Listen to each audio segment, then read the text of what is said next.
জ্ঞান গর্ভ দিনী কথা, জ্ঞান গর্ভ দিনী কথা। আলহামদুলিল্লাহি রাব্বিল আলামিন ওয়াসসালাতু ওয়াসসালামু আলা সাইয়্যিদিল মুরসালিন, আম্মা বা'দ, ফাআউযু বিল্লাহি মিনাশ শাইতানির রাজীম। বিসমিল্লাহির রহমানির রহিম। আসসালাতু ওয়াসসালামু আলাইকা ইয়া রাসূলুল্লাহ ওয়া আলা আলিকা ওয়া আসহাবিকা ইয়া হাবিবাল্লাহ। আসসালাতু ওয়াসসালামু আলাইকা ইয়া নাবিয়্যাল্লাহ ওয়া আলা আলিকা ওয়া আসহাবিকা ইয়া নূরাল্লাহ। মাদানী চ্যানেলের দর্শকবৃন্দ, উপস্থিত হয়েছি জ্ঞান গর্ভ দিনী কথা অনুষ্ঠানে। আর এই অনুষ্ঠানে আপনাদেরকে জানাই একগ্রাস প্রীতি ও শুভেচ্ছা। মাদানী চ্যানেলের দর্শকবৃন্দ, আমরা এই অনুষ্ঠানে একটা বিষয় নিয়ে, একটা টপিকস নিয়ে আলোচনা করে থাকি। ইনশাআল্লাহ আমরা আলোচনা করব। তবে আলোচনা করার পূর্বে আমরা আমাদের প্রিয় নবী সাল্লাল্লাহু আলাইহি সাল্লামের প্রতি দুরূদ শরীফ পাঠ করে একটি ফজিলত শ্রবণ করে নিই। প্রিয় নবী সাল্লাল্লাহু আলাইহি সাল্লাম ইরশাদ করেছেন, যে ব্যক্তি আমার উপর সকালে 10 বার আর সন্ধ্যায় 10 বার দুরূদ শরীফ পাঠ করবে, কিয়ামতের দিন আমি তার জন্য শাফাআত করব। সাল্লু আলাল হাবিব সাল্লাল্লাহু তাআলা আলা মুহাম্মদ সাল্লাল্লাহু আলাইহি ওয়াসাল্লাম। মাদানী চ্যানেলের দর্শকবৃন্দ, আমরা পূর্বে আজও একটি বিষয় বাছাই করে নিয়েছি। আর আজকের বিষয়টা হচ্ছে ইলমে গায়বে মুস্তাফা, অর্থাৎ মুহাম্মদ সাল্লাল্লাহু আলাইহি সাল্লামের ইলমে গায়ব। মাদানী চ্যানেলের দর্শকবৃন্দ, আল্লাহ সুবহানাহু ওয়া তাআলা আমাদের প্রিয় নবী হযরত মুহাম্মদ মুস্তাফা সাল্লাল্লাহু তাআলা আলাইহি ওয়াসাল্লামকে প্রথম দিবস থেকে শুরু করে শেষ দিবস কিয়ামত পর্যন্ত শেষ দিবসের ইলম দান করেছেন। লাওহে মাহফুজের মধ্যে যতগুলো ইলম লিপিবদ্ধ আছে, সবগুলোর ইলম আল্লাহ তাআলা তার প্রিয় হাবিব সাল্লাল্লাহু আলাইহি সাল্লামকে দান করেছেন। এবং স্বীয় জাত ও সিফাতের মারিফাতের ব্যাপারে অসংখ্য ইলম তার প্রিয় হাবিব সাল্লাল্লাহু আলাইহি সাল্লামকে দান করেছেন। এবং আল্লাহ সুবহানাহু ওয়া তাআলা তার প্রিয় হাবিব সাল্লাল্লাহু আলাইহি সাল্লামকে উলুমে খামসা দিয়েছেন। আর উলুমে খামসার মধ্যে অর্থাৎ 5 প্রকারের ইলম, কে কোথায় মারা যাবে, কখন বৃষ্টি হবে, মায়ের গর্ভে কি আছে, এ সম্পর্কে ইলমও আল্লাহ সুবহানাহু ওয়া তাআলা তার প্রিয় হাবিবকে দান করেছেন। আর এর মধ্যে কিয়ামতের ইলমও রয়েছে। সমস্ত মখলুকাতের অবস্থা আর যা কিছু হবে এবং যা কিছু হয়েছে সব কিছুর ইলম তার প্রিয় হাবিব সাল্লাল্লাহু আলাইহি সাল্লামকে দান করেছেন। কিন্তু এরপরও আমাদের প্রিয় নবী সাল্লাল্লাহু আলাইহি সাল্লামের ইলমটা হচ্ছে প্রদত্ত, আতাই, অর্থাৎ আল্লাহ তাআলা দান করেছেন। হুজুর আলাইহিস সালাতু ওয়াস সালামের ইলম হচ্ছে হাদিস। আর আমাদের আল্লাহ সুবহানাহু ওয়া তাআলার ইলম হচ্ছে জাতি এবং কদিম, জাতি সত্তাগত। আল্লাহকে কেউ ইলম দান করে নাই। আল্লাহ তাআলার ইলম অপ্রদত্ত, কদিম, চিরন্তন, সব সময় থেকে ইলম আছে। কিন্তু আমাদের প্রিয় নবী সাল্লাল্লাহু আলাইহি সাল্লামের ইলম হচ্ছে আতাই এবং হাদিস। আতাই অর্থাৎ দান ক্রমে প্রদত্ত, আল্লাহ তাআলা দান করেছেন। আর হাদিস অর্থাৎ যা পূর্বে ছিল না, পরে হয়েছে। সরকারে মদিনা সাল্লাল্লাহু তাআলা সাল্লামের ইলম কখনো আল্লাহ তাআলার ইলমের বরাবর হতে পারবে না। এটা হচ্ছে মুসলমানদের আকীদা। মাদানী চ্যানেলের দর্শকবৃন্দ, গায়বের শাব্দিক অর্থ হচ্ছে গোপন বস্তু।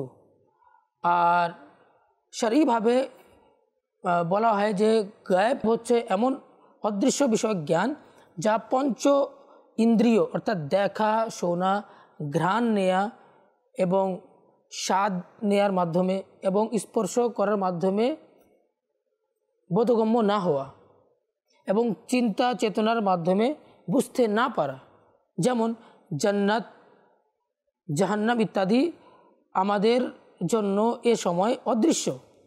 কিন্তু আমরা পঞ্চ ইন্দ্রিয়ের মাধ্যমে এ সম্পর্কে আমরা জানতে পারবো না। আর যে ব্যক্তি এই পঞ্চ ইন্দ্রিয় বাদ দিয়ে জেনে নিতে পারবে, তাকে বলা হবে যে তার ইলমে গায়ব রয়েছে। তো আমাদের প্রিয় নবী সাল্লাল্লাহু আলাইহি সাল্লাম এগুলো বাদ দিয়ে, পঞ্চ ইন্দ্রিয় ছাড়াও আমাদের প্রিয় নবী সাল্লাল্লাহু আলাইহি সাল্লামের গায়ব রয়েছে। মাদানী চ্যানেলের দর্শকবৃন্দ, ইলমে গায়বে মুস্তাফা সাল্লাল্লাহু আলাইহি সাল্লাম কি কোরআনে পাক দ্বারা সাব্যস্ত? আসুন আমরা জানি। কোরআনে করিমের অনেকগুলো আয়াতের মাধ্যমে বোঝা যায় যে প্রিয় নবী সাল্লাল্লাহু আলাইহি ওয়াসাল্লাম ইলমে গায়ব জানতেন। আসুন আমরা কয়েকটি আয়াত নিয়ে আলোকপাত করি। আল্লাহ সুবহানাহু ওয়া তাআলা ইরশাদ করেছেন পারা নম্বর 4 সূরা ইমরান 179 নং আয়াতের মধ্যে ইরশাদ করেছেন যে ওয়ামা কানাল্লাহু লিয়ুতলিআকুম আলাল গায়বি ওয়ালাকিন্নাল্লাহা ইয়াজতাবি মির রুসুলিহি মান ইয়াশা ফাআমিনু বিল্লাহি ওয়া রুসুলিহি ওয়া ইন তুমিনু ওয়া তাত্তাকু ফালাকুম আজরুন আযীম। এবং আল্লাহ তাআলার শান নয় যে কাউকে অদৃশ্য সম্পর্কে অবগত করবেন, কিন্তু আল্লাহ তাআলা তার রসুলদের মধ্য থেকে যাকে বাছাই করে নেন তাকে ইলমে গায়ব দান করেন। সুতরাং তোমরা আল্লাহর প্রতি এবং তার রসুলের প্রতি ঈমান আনয়ন করো, এবং যদি তোমরা ঈমান আনয়ন করো এবং তাকওয়া অর্জন করো তাহলে তোমাদের জন্য মহা প্রতিদান রয়েছে। ইমাম শিহাবুদ্দিন আহমদ বিন আলী আল মারুফ ইবনে হাজার আসকালানি রহমতুল্লাহি তাআলা আলাইহি নকল করেন যে নবী করিম সাল্লাল্লাহু আলাইহি ওয়াসাল্লাম সাহাবা کرامকে বললেন যে আমার উম্মত আমার সামনে পেশ করা হলো, যেমনটি হযরত আদম আলাইহিস সালামের কাছে তার সন্তানকে, তার বংশধরকে পেশ করা হয়েছিল। আদম আলাইহিস সালামের সামনে আদম সন্তানকে যে পেশ করা হয়েছিল, তদ্রূপ আমার উম্মত আমার সামনে পেশ করা হয়েছিল। আর আমার উম্মতের মধ্যে কারা ঈমান আনবে, কারা অস্বীকার করবে, তাও আমাকে জানিয়ে দেওয়া হয়েছে। এই কথা শোনার পর যারা মুনাফিক ছিল তারা বলল, মাআযাল্লাহ, মুহাম্মদ সাল্লাল্লাহু আলাইহি সাল্লামের ধারণা হচ্ছে যে উনি নাকি জানেন যারা ঈমান আনয়ন করবে, যারা অস্বীকার করবে, যারা কাফের হয়ে যাবে, অথচ আমরা তার সাথে থাকি আর তিনি আমাদেরকে জানেন না। তখন এই আয়াতে কারিমা নাজিল হলো। ইমাম বাগাবী, ইমাম সিরাজউদ্দিন উমর হাম্বলি, ইমাম মুহাম্মদ বিন আহমদ শিরবিনী ও ইমাম আলাউদ্দিন আলী বিন মুহাম্মদ খাজিন রিদওয়ানুল্লাহি আলাইহিম আজমাইন কিছু শব্দের মতবিরোধের সাথে এভাবে একটু বর্ণনা করেছেন যে মুনাফিকদের আপত্তি শুনে আমাদের প্রিয় নবী সাল্লাল্লাহু আলাইহি সাল্লাম মিম্বারের উপর দাঁড়িয়ে গেলেন, আল্লাহ করিম আল্লাহ সুবহানাহু ওয়া তাআলার হামদ করলেন, সানা পাঠ করলেন আর বললেন, ওই লোকদের কি হয়েছে যারা আমার এলেমের উপর আপত্তি করে? তোমরা আমার কাছে ও কিয়ামত সম্পর্কে যা কিছু তোমরা জিজ্ঞেস করবে আমি আজ তোমাদেরকে বলে দেব। হযরত সাইয়্যিদুনা আব্দুল্লাহ বিন হুযাফা সাহমি রাদিয়াল্লাহু তাআলা আনহু দাঁড়িয়ে গেলেন আর বললেন, মান আবি ইয়া রাসূলুল্লাহ, আমার বাবাকে? হুজুর সাল্লাল্লাহু আলাইহি সাল্লাম বললেন যে হুযাফা। অতঃপর হযরত উমর রাদিয়াল্লাহু তাআলা দাঁড়িয়ে গেলেন আর আরজ করলেন, ইয়া রাসূলুল্লাহ সাল্লাল্লাহু আলাইহি সাল্লাম, আমরা আল্লাহ পাকের রব হওয়া, ইসলামের দিন হওয়া এবং কোরআনকে ইমাম এবং পেশওয়া হওয়ার উপর এবং আপনাকে নবী হিসেবে মানার উপর আমরা সন্তুষ্ট। আল্লাহ পাক আপনার মর্যাদাকে উন্নীত করে দিক, আমাদেরকে ক্ষমা করে দিন। নবী করিম সাল্লাল্লাহু আলাইহি ওয়াসাল্লাম বললেন, ফাহাল আনতুম মুনতাহুন, তোমরা কি বিরত হবে? অতঃপর মিম্বর থেকে তিনি নিচে তাশরিফ নিয়ে আসতেন। এরপর আল্লাহ তাআলা এই আয়াতে কারিমা নাজিল করলেন। মাদানী চ্যানেলের দর্শকবৃন্দ, মুনাফিকরা দেখুন কেমন তারা হুজুর আলাইহিস সালামের এলেমকে নিয়ে কটাক্ষ করত, আর রাসূলুল্লাহ সাল্লাল্লাহু আলাইহি ওয়াসাল্লাম মিম্বারের উপরে দাঁড়িয়ে সব কিছু প্রকাশ করে দিলেন। এই যে বাবার নাম পর্যন্ত বলে দিলেন, এটা তো একটা অদৃশ্যের বিষয়, কে কার বাবা। কারণ তৎকালীন যুগে বিবাহের অবস্থা ঠিক ছিল না, ইসলাম পরে এসেছিল। আব্দুল্লাহ বিন হুযাফা রাদিয়াল্লাহু তাআলা আনহুর বাবা সম্পর্কে জিজ্ঞেস করেন যে আমার বাবাকে? রাসূলুল্লাহ সাল্লাল্লাহু আলাইহি ওয়াসাল্লাম বাবার নাম বলে দিলেন। এটা হচ্ছে ইলমে গায়েব, অদৃশ্যের বিষয়, আল্লাহ তাআলা এটাও দান করেছেন। আমাদের প্রিয় নবী সাল্লাল্লাহু আলাইহি সাল্লাম এর ইলমে গায়েবের ব্যাপারে কোরআনে আরও কয়েকটি আয়াতে কারিমা আমরা শুনি। আল্লাহ সুবহানাহু ওয়া তাআলা পারা 5 সূরা নিসা 113 নং আয়াতের মধ্যে বলেছেন, ওয়া আল্লামাকা মা লাম তাকুন তা'লাম ওয়া কানা ফাদলুল্লাহি আলাইকা আযীমা। আল্লাহ তাআলা বলছেন, হে হাবিব, আপনি যা জানতেন না আমি আপনাকে জানিয়ে দিয়েছি। ওয়া কানা ফাদলুল্লাহি আলাইকা আযীমা, এবং আপনার উপরে আল্লাহ তাআলার অনেক অনুগ্রহ রয়েছে। এই আয়াতে কারিমা মধ্যে আমাদের প্রিয় নবী সাল্লাল্লাহু আলাইহি সাল্লামের মহান প্রশংসা গুণকীর্তন করা হয়েছে। আল্লাহ করিম তার প্রিয় হাবিব সাল্লাল্লাহু আলাইহি সাল্লামকে কিতাব হিকমত দান করেছেন, আপনাকে দ্বীনের বিষয় সম্পর্কে জানিয়েছেন, আপনাকে শরীয়তের আহকাম জানিয়েছেন, আর আপনাকে গায়বের ইলম দান করেছেন যা তিনি জানতেন না। সুতরাং এই আয়াতে কারিমার তাফসীরের মধ্যে ইমাম আবু জাফর মুহাম্মদ জরির তাবরি রাদিয়াল্লাহু তাআলা লিখেন যে আল্লাহ পাক হুজুর সাল্লাল্লাহু আলাইহি সাল্লামকে আউয়ালাইন ও আখিরাইন সম্পর্কে অবগত করেছেন, যা কিছু হয়ে গেছে এবং যা কিছু হবে এ সম্পর্কে জ্ঞান দান করেছেন। সব কিছু আল্লাহ তাআলার কৃপা। স্মরণ রাখবেন, মালাম তাকুন তালামের মধ্যে সব কিছু অন্তর্ভুক্ত। আমাদের প্রিয় নবী সাল্লাল্লাহু আলাইহি সাল্লাম পূর্বে জানতেন না, কিন্তু পরে সব কিছুর ইলম আল্লাহ তাআলা দান করেছেন। আল্লাহ রাব্বুল ইজ্জত পারা 27 সূরা রহমানের 1 থেকে 4 নং আয়াতের মধ্যে ইরশাদ করেছেন, আর রহমান আল্লামাল কুরআন খলাকাল ইনসান আল্লামাহুল বায়ান। রহমান তিনি যিনি কোরআন শিক্ষা দিয়েছেন, খলাকাল ইনসান মানুষকে সৃষ্টি করেছেন, আল্লামাহুল বায়ান এবং বয়ান শিখিয়েছেন। এই আয়াতে কারিমার মধ্যে ইনসান এবং বয়ান মুফাসসিরিনে কেরামের মতানৈক্য রয়েছে। তাফসীরে খাজিনের মধ্যে একটি উক্তি হচ্ছে যে আরাদা বিল ইনসানি মুহাম্মাদান সাল্লাল্লাহু আলাইহি ওয়াসাল্লাম। এখানে যে ইনসান শব্দটা ব্যবহার হয়েছে খলাকাল ইনসান, এটা দ্বারা মুহাম্মদ সাল্লাল্লাহু আলাইহি ওয়াসাল্লামকে বোঝানো হয়েছে। আর যে বয়ান শব্দটা হয়েছে, বয়ান দ্বারা মা কানা ওয়া মা ইয়াকুন, অর্থাৎ যা কিছু হয়েছে এবং যা কিছু হবে আগামীতে হবে এই ইলমকে বোঝানো হয়েছে। কেননা নবী করিম সাল্লাল্লাহু আলাইহি সাল্লাম আউয়ালিন ও আখিরিন অর্থাৎ পূর্বের এবং পরবর্তী এবং কিয়ামতের দিন সম্পর্কে রাসূলুল্লাহ সাল্লাল্লাহু আলাইহি সাল্লাম জানতেন। ইমাম হুসাইন বিন মাসউদ বগবি তাফসীর মাআলিমুত তানজিল এর তাফসীর মাআলিমুত তানজিলের খণ্ড নম্বর 4 এবং পৃষ্ঠা নম্বর 243-এর মধ্যে ইমাম আব্দুর রহমান ইবনে জাওজি তাফসীর জাদুল মাসির এর খণ্ড 4 এর মধ্যে আল্লামা সানাউল্লাহ নকশবন্দি তাফসীরে মজহরি খণ্ড 9, আল্লামা আহমদ সাহাবী তাফসীরে সাহাবী খণ্ড 6 2074 নম্বর পৃষ্ঠার মধ্যে এই আয়াতের ব্যাপারে বলেছেন যে আয়াতে কারিমা দ্বারা আমাদের প্রিয় নবী সাল্লাল্লাহু আলাইহি সাল্লামের মা কানা ওয়া মা ইয়াকুনের ইলম সাব্যস্ত হয়, অর্থাৎ যা কিছু পূর্ব হয়েছে এবং যা পরে হবে সব কিছু সম্পর্কে রাসূলুল্লাহ সাল্লাল্লাহু আলাইহি সাল্লামকে আল্লাহ তাআলা জ্ঞান দান করেছেন। আল্লাহ সুবহানাহু ওয়া তাআলা ইরশাদ করেছেন, আলিমুল গায়বি ফালা ইউযহিরু আলা গায়বিহি আহাদান ইল্লা মান ইরতাদা মির রাসূলিন। গায়ব সম্পর্কে জ্ঞাত আল্লাহ সুবহানাহু ওয়া তাআলা কাউকে অদৃশ্যের সংবাদ প্রকাশ করেন না, কিন্তু আল্লাহ সুবহানাহু ওয়া তাআলা তার পছন্দনীয় যারা রসুল রয়েছেন তাদের জন্য গায়ব প্রকাশ করে দেন। আল্লাহ পাক ইরশাদ করেছেন, ওয়ামা হুয়া আলাল গায়বি বিদানিন, এবং এ নবী অদৃশ্যের সংবাদ জানাতে কৃপণতা করেন না। মাদানী চ্যানেলের দর্শকবৃন্দ, অনেকের প্রশ্ন থাকতে পারে কি ইলমে গায়বের ব্যাপারে কি হাদিসে কারিমার মধ্যেও দলিল রয়েছে? হ্যাঁ, হাদিসে কারিমার মাধ্যমে আমরা জানতে পারি যে আমাদের প্রিয় নবী সাল্লাল্লাহু আলাইহি ওয়াসাল্লামার ইলমে গায়ব ছিল। আসুন আমরা শুনি। আমিরুল মুমিনিন হযরত সাইয়্যিদুনা উমর ফারুক আজম রাদিয়াল্লাহু তাআলা আনহু বলেন, একদিন রাসূল আকরাম সাল্লাল্লাহু আলাইহি সাল্লাম আমাদের মাঝে দাঁড়িয়ে গেলেন আর মাখলুকাতের সৃষ্টির বিষয়ে বলা শুরু করলেন।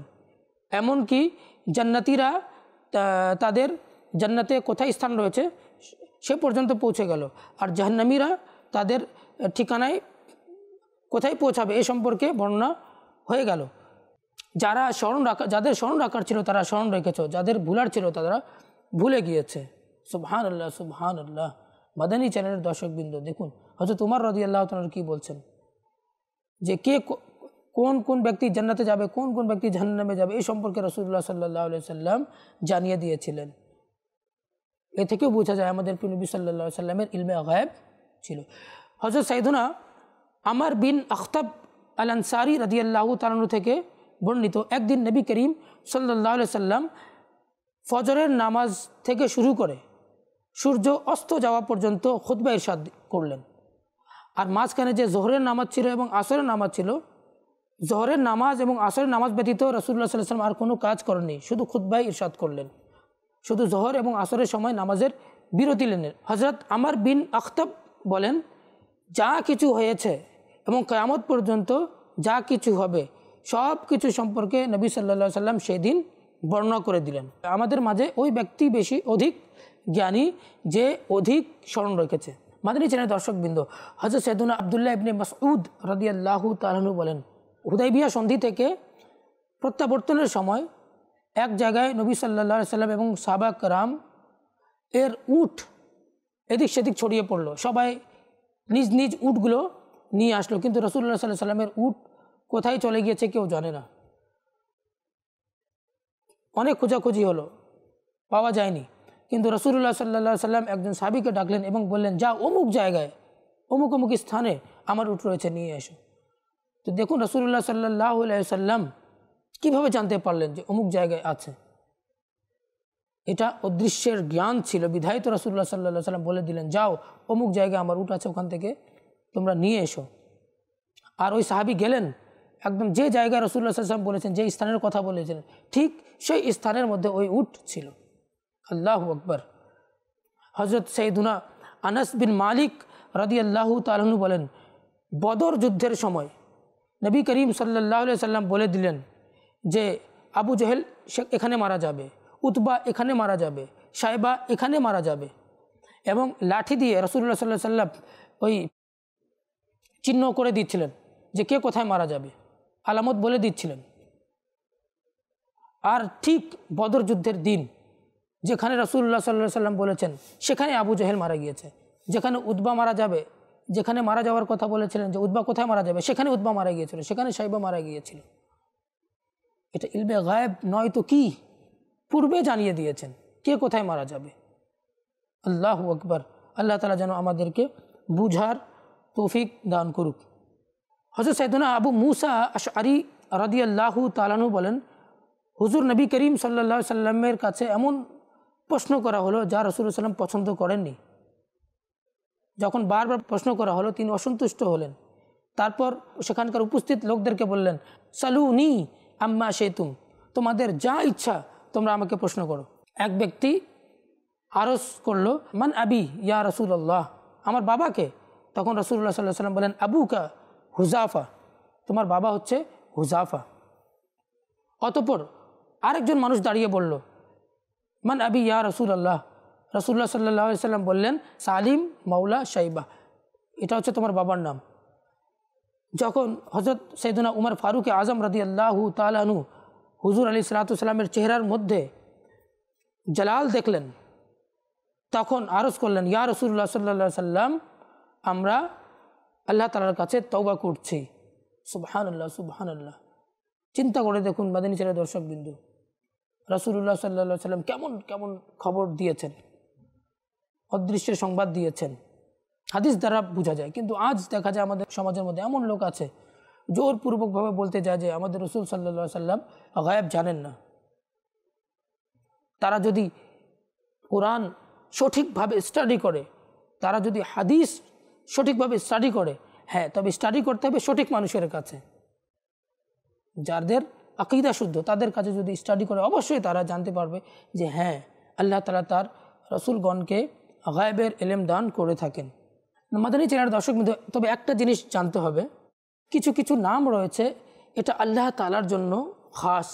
যেমন আলিমুল গায়েব, এই শব্দটা আলিমুল গায়েব, এই শব্দটা আল্লাহ তাআলার জন্য খাস, এটা কারো জন্য বলা যাবে না, আল্লাহ ব্যতীত কারো জন্য বলা নাজায়েজ।